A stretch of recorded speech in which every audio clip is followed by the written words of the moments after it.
Hi, guys. Today we're going to be assessing the validity of the statement Federalism profoundly shaped America's development in terms of economics, politics, and foreign relations. And our thesis is. Federalism shaped America's development in economics, politics, and foreign relations. Federalists supported a centralized national banking system. Federalism developed politics by increasing government and court rule, and federalism strengthened America's foreign relations with Britain during the French Revolutionary Wars.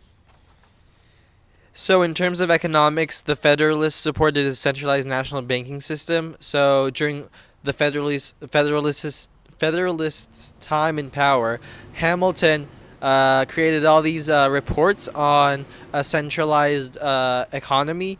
So, his first report was on public credit, which pertains to the assumption of federal and state debts and the financing of government.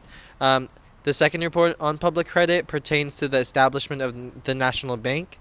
And the third report on public manufacturers created policies to be followed to encourage manufacturing and industry within the U.S. So Hamilton did all these amazing things during his time of power. Next, in terms of politics, federalism developed politics by increasing government and court rule. So, one of the main factors of this was Shays' Rebellion, and it created this fear of the rabble. And the fear of the rabble is like fear of mob rule.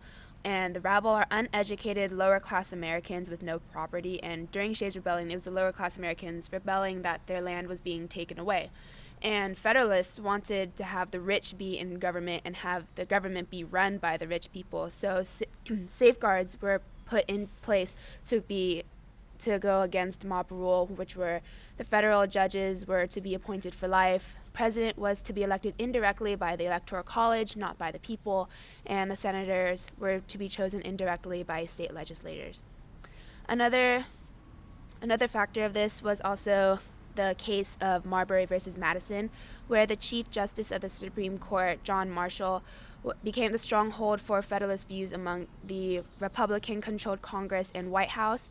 And in the case of Marbury versus Madison, John Marshall validated the court's power to declare an act of Congress void if they deemed unconstitutional, and this increased the court's power significantly. So, in terms of foreign relations, federalism strengthened America's foreign relations with Britain during the French Revolutionary Wars. So, during the Anglo-French War of 1793, because of the Franco-American Alliance of 1778, America was supposed to help France during their war with Britain, but instead, America stayed neutral because the Federalists were in power and they were wary of the revolutionary ideas that were coming out of France, because they didn't want the same thing to happen in the U.S. One thing that they did to establish an alliance with Britain was sending John Jay over, which many Democratic Republicans saw as almost like a surrender to Britain even before the war started. So that's one of the things that angered many Jeffersonians.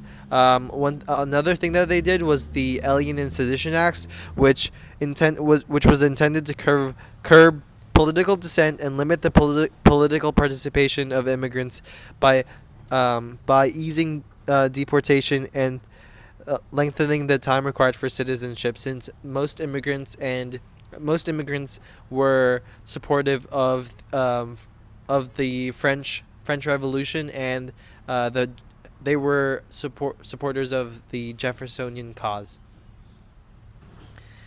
Thank you. I hope you enjoyed that. Cool.